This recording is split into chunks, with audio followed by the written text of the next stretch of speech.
Bulls got the Nets tonight in the battle of play-in contenders. Both teams are very similar. Both teams that were expected to be bad this year. I thought the Nets would be the worst team in the NBA, to be honest. But they're outperforming their expectations. They're in the mix for a play-in spot right now. But by all indications, both teams, their management would love to trade away their veteran talent, get better odds in the draft lottery, recoup some draft capital, and kind of tank a little bit. So tonight's going to be an interesting game. Here's 5 keys to victory. Key number 1, the Bulls got to close out on their shooters. So the Nets, their roster is loaded with shooters, very similar to the Bulls. They like to get up and down. They like to shoot a lot of threes.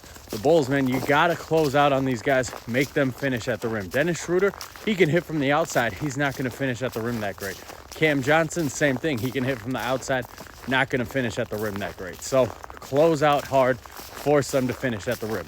Key number 2, I need Zach LaVine to be aggressive. Zach LaVine, he's done a really good job this year of letting the game come to him, which is great, but there's sometimes where you need him to come out and set the tone. You need him to come out, be aggressive, get his buckets early, set the tone. There's been a couple games this year where he doesn't start trying to get buckets until they're down 10, 15 points.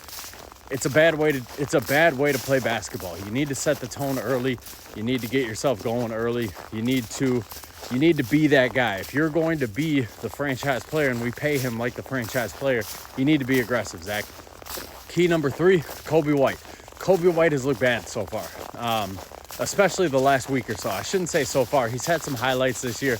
He hasn't been as good as last year. I think the defensive end has been really rough for him. And then the last couple of games, it's very clear that he's not healthy. So Coby White, I'm hoping he has a bounce back game. I'm hoping that he picks it up a little bit more on the defensive end. Obviously, when it comes to basketball IQ and just anticipation, he's never going to be a great defender. He's just not built that way. That's not how he sees the game. But defense is largely an effort. It's largely due to how hard you're going to try on that end. So I need to see Coby White give a little bit more effort on the defensive end. Key number 4, Matas Buzelis. We need to see Buzelis play at least 20, if not 25, 30 minutes tonight. I've been calling for the kid to start. He looks ready. He's totally changed my opinion on him. I came out of that draft thinking that it was a bad draft pick. Totally changed my opinion on him.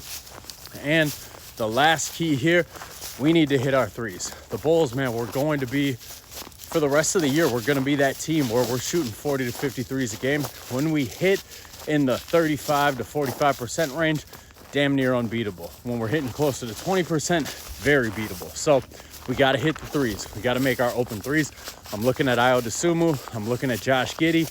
I'm looking at Vucevic. You guys got to hit your open threes. So interesting game tonight. Let me know in the comments what you guys think about the game and what you think each team is going to do as we get closer to trade deadline.